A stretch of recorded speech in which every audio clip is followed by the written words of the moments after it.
कल चेन्नई और मुंबई के बीच में जो मुकाबला खेला गया वो एक मैच नहीं था, वो एक सिनेमा चल रहा था। क्योंकि जिस प्रकार भाई साहब कल जिस तरीके से शिवम दुबे का वो पावर हिटिंग, महेंद्र सिंह धोनी का वो लगातार हैट्रिक छक्का और रोहित शर्मा की वो नवाज शतक, इसको देख करके ऐसा लगा कि भाई साहब ये मैच नहीं फिल्म चल रहा है, फिल्म। और जिस तरीके से कल मुंबई हारी है वो चर्चा का विषय बना हुआ है। क्योंकि भाई साहब सिर्फ 20 रनों से मुंबई की हार हुई है और वो 20 रन शायद अगर महेंद्र सिंह धोनी अगर ना बनाए होते तो सीएसके कभी जीत ही नहीं पाती। और हार्दिक पांड्या का वो डेथ ओवर की गेंदबाजी जिसमें महेंद्र सिंह धोनी लगातार 3 बॉल पर 3 छक्के मारते हैं, उसके बाद हार्दिक पांड्या को बू किया जाने लगता है। शायद इसी वजह से हार्दिक पांड्या का कॉन्फिडेंस लेवल गिर जाता है। जब वो बल्लेबाजी के लिए आते हैं तो वहाँ भी 6 गेंदों में सिर्फ 2 रन बना करके ही वापस चले जाते हैं। क्योंकि भाई साहब कल के मुकाबले में बहुत कुछ खास था और मुंबई की टीम सिर्फ 20 रनों से उस मुकाबले को गंवा देती है। शायद महेंद्र सिंह धोनी अगर वो 20 रन ना ठोके होते तो चेन्नई उस मुकाबले को कभी जीत ही नहीं पाती। लेकिन जिस तरीके से पथिराना ने कल गेंदबाजी की, ये बता दिया गुरु कि चेन्नई के लिए वो वरदान साबित होते हैं। खासकर वानखेड़े के मैदान में जब 4 ओवर में 28 रन दे करके 4 बहुमूल्य विकेट निकाल लेता है तो उसकी चर्चा दुनिया भर में की जा रही है।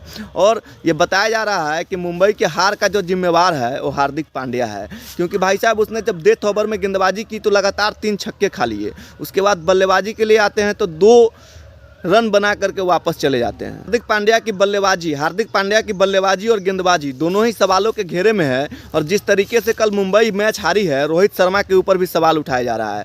क्या रोहित शर्मा नवाद जब एक शतकीय पारी खेल करके वापस जाते हैं तो क्या वो अपने टीम को जिता करके नहीं जा सकते थे?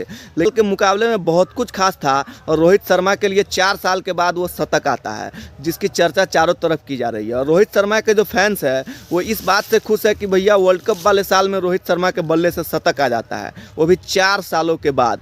क्योंकि गुरु इससे पहले 2019 के आईपीएल फाइनल में ही सीएसके के सामने उसी मैदान पर रोहित शर्मा ने शतक जड़ा था और छक्का लगाने का भी रिकॉर्ड गुरु अपने नाम कर लिए हैं। 600 छक्के मार चुके हैं रोहित शर्मा और ये रिकॉर्ड उनके नाम है। सबसे ज़्यादा छक्का लगाने का रिकॉर्ड अभी तक क्रिस गेल के नाम है। लेकिन रोहित शर्मा भी उस लिस्ट में धीरे धीरे बढ़ते चले जा रहे हैं। लेकिन कल का मुकाबला गुरु मुकाबला नहीं था, एक एब्सोल्यूट सिनेमा था। और जिस तरीके से महेंद्र सिंह धोनी का इंतज़ार पूरी दर्शक कर रही थी और खासकर 4 गेंद के लिए जब वो आते हैं तो पूरा ग्राउंड धोनीमय हो जाता है। और हार्दिक पांड्या को जब छक्के पड़ते हैं तो पूरा ग्राउंड हार्दिक पांड्या को बू करने लगता है। और जब रोहित शर्मा बल्लेबाजी के लिए आते हैं तो धोनी छोड़ करके रोहित होने लगता है। क्योंकि भैया पावर प्ले के अंदर जिस तरीके से रोहित शर्मा और ईशान किशन ने बल्लेबाजी की, ये बताता है कि मुंबई इंडियंस में पावर हिटिंग अभी भी बहुत खास है। खास करके रोहित शर्मा ने अपना वर्ल्ड कप वाले साल में शतक जड़ दिया, उसकी भी चर्चाएं की जा रही है। लेकिन सीएसके ने गुरु इस मुकाबले को 20 रनों से जीत लिया है और अहम जीत बताया जा रहा है।